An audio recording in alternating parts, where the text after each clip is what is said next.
Alhamdulillahilladzi arsala rasulahu bil huda wa dinil haq yudhiru 'ala dini kulli wa kafa billahi syahida. Asyhadu an la ilaha illallah wa asyhadu anna Muhammadan abduhu wa rasuluh iqraran bihi wat tauhida. Allahumma shalli ala sayyidina Muhammad wa ala alihi wasallim tasliman mazida. Qala Allah Ta'ala fil Qur'anil Karim, a'udzu billahi minasy syaithanir rajim. Bismillahirrahmanirrahim. Wa qul ja'al haqqu wa zaqal batil innal batila kana zahuqa. Al-ayat. Hadirin sidang Jumat yang dirahmati Allah Subhanahu wa taala. Tentu saja mengawali tempat yang mulia ini sepantasnya kita bersyukur pada Allah Subhanahu wa taala karena Allah memberikan kesempatan kepada kita untuk dapat melaksanakan ibadah Jumat yang diwajibkan pada setiap laki-laki. Dan kita salah satu di antaranya adalah yang bersyukur. Sementara masyarakat lain mungkin tidak memiliki kesempatan seperti kita karena situasi dan kondisi. Seperti misalnya di daerah-daerah konflik, mereka tidak punya kesempatan senyaman kita melaksanakan ibadah Jumat. Oleh karena itu patut kita syukuri. Salawat serta salam semoga juga tercurah dan terlimpah kepada baginda Nabi besar Muhammad SAW, keluarganya, para sahabatnya, dan semoga juga tercurah dan terlimpah kepada kita sekalian selaku pengikut yang setia. Yang teladan beliau, di antara teladan yang kita bisa petik dari beliau adalah tentang kesungguhan untuk melaksanakan perintah Allah Subhanahu wa taala berkaitan dengan kesempurnaan orang Islam. Hadirin dirahmati Allah Subhanahu wa taala, kita sebagai umat Islam disebut oleh Allah Subhanahu wa taala sebagai umat yang terbaik. Nanti bisa dirujuk dalam surat Ali Imran ayat 110. Kata Allah, kuntum khaira ummatin ukhrijat ta'muruna bil ma'ruf wa tanhauna 'anil munkar. Kata Allah, kalian adalah umat yang terbaik yang hadir di antara manusia. Apa itu umat terbaik? Umat yang senantiasa menyeru pada kebenaran dan mencegah setiap kemungkaran. Jadi kita ini sebagai umat terbaik. Kalau kita ingin jadi umat terbaik, serulah kebenaran itu. Dan kita bangga, kita punya pemimpin nasional, presiden kita. Dia dengan lantang dan berani menyerukan kebenaran di tengah semua umat manusia bergerak menentang kebenaran. Tapi presiden kita berani memandangkan itu di tengah konflik dan gejolak yang luar biasa mengarah pada penghancuran umat Islam. Dia katakan, mari kita sama-sama bela Palestina. Luar biasa.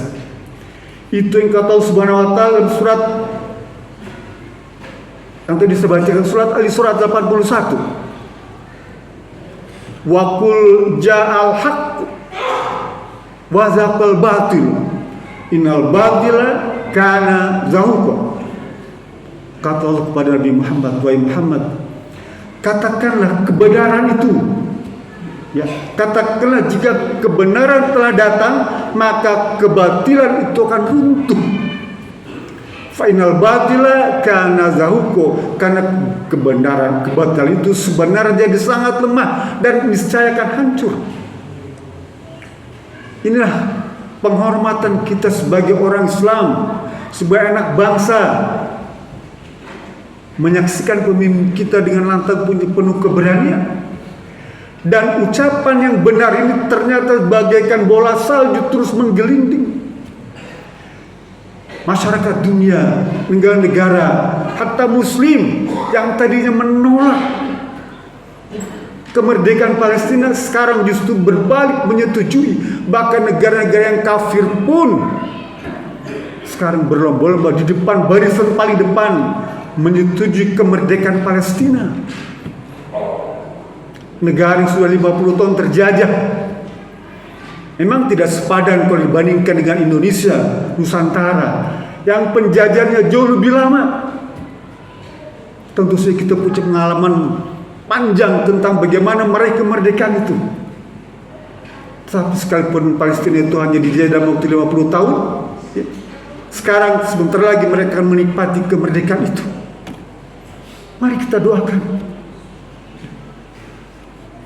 Kata Allah Subhanahu wa taala dalam surat Al-Anbiya, nanti baca surat Al-Anbiya 18. Kata Allah, bal naqzifu bil haqqi 'alal batil fayaqbaduhu fa idza huwa zahab.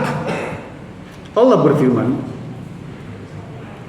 bal naqzifu bil haqqi 'alal batil.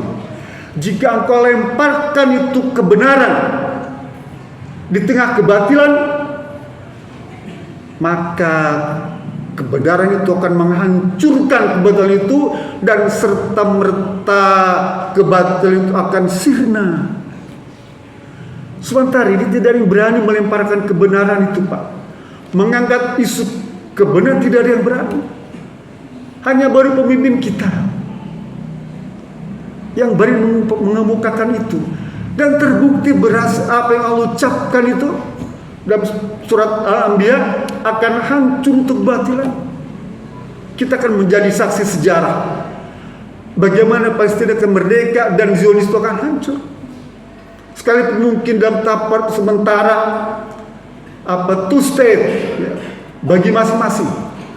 Karena dua kelompok ini, kaum muslim mengaku itu menjadi tanah sucinya, orang Yahudi juga mengaku sebagai tanah sucinya, bahkan dia merasa lebih dekat dengan keturunan Nabi Ibrahim alaihissalam.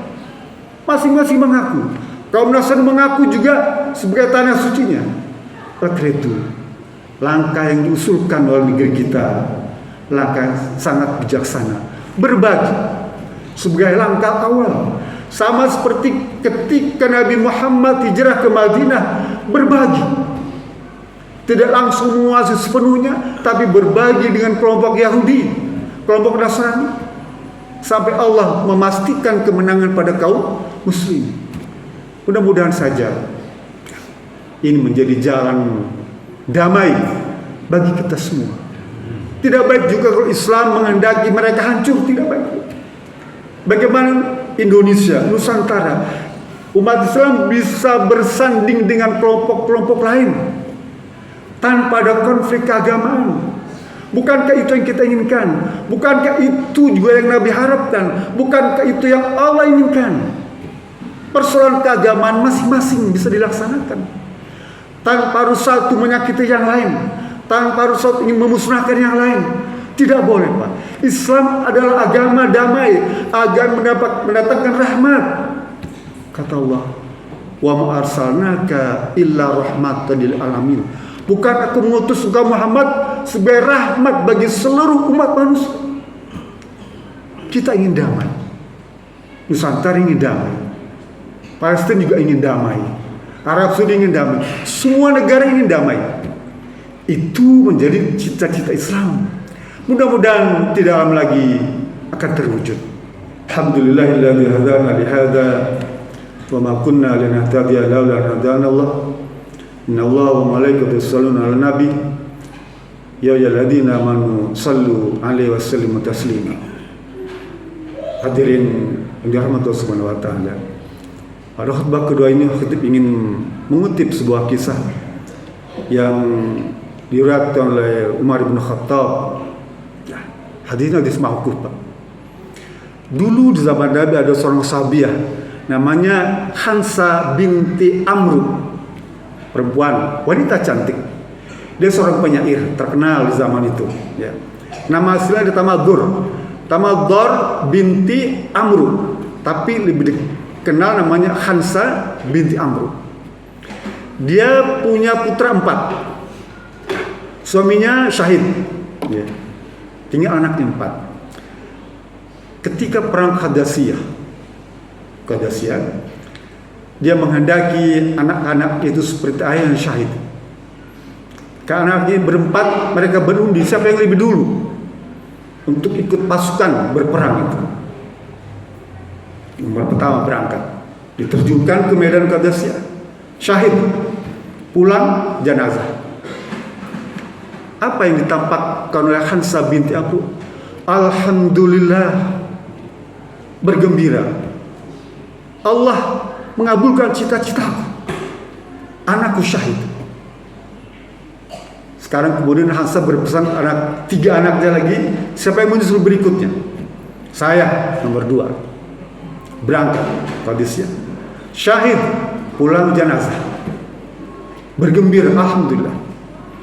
Berikut yang ketiga, berangkat lagi, syahid lagi, alhamdulillah. Hansa terus begitu mengucap alhamdulillah sampai ketiga anak yang keempat berangkat ke Qadisiyah, pulang syahid, dia menangis. Dia ucapkan alhamdulillah, tapi dia menangis hebat. Sampai Umar bin Khattab berkata, wahai Hansa, selama ini engkau selalu mengucapkan alhamdulillah jika keluargamu syahid, tapi kenapa engkau menangis? Apa jawab Hansa? Ya Khalifah, aku menangis karena sudah tidak ada lagi anakku, keluargaku yang bisa aku sertakan untuk berjihad, yang bisa aku persembahkan untuk Islam, yang bisa aku persembahkan untuk menegakkan kebenaran. Jika aku menangis, tidak ada lagi yang bisa menyertai mereka. Hadirin yang dirahmati Allah, begitulah para sahabat. Dalam rangka perjuangan mereka selalu rindu dengan perjuangan. Tentu kita tidak seperti mereka, ya, para sahabat, tapi kita ikut saja seperti yang Nabi sabdakan dalam hadis riwayat Abu Daud, faman ra'a minkum munkaran falyughayyir fa biyadihi fa lam tastati fa bilisanihi fa lam tastati fa biqalbi. Jika engkau menyaksikan kemungkaran di depan matamu, rubahlah dengan tanganmu, dengan kuasamu kalau sanggup. Kalau tidak sanggup, dengan ucapan, dengan lisan. Kalau tidak sanggup, dengan hati. Palestina, kita tidak sanggup dengan tangan, dengan kekuasaan, ya. Presiden kita sanggup bagaimana menerjunkan tentara, kita tidak sanggup. Dengan lisan kita pun tidak sanggup. Mungkin hanya sekedar dakwah, omong-omong kayak gini saja. Tapi setidaknya dengan hati, harus ada keinginan untuk membela kebenaran itu, sekalipun jauh. Apa bentuknya? Doa. Ya. Doa agar mereka segera mendapatkan kemerdekaan, seperti halnya Nusantara juga mendapatkan kemerdekaan dari Allah Subhanahu wa Ta'ala atas dasar doa kita semua.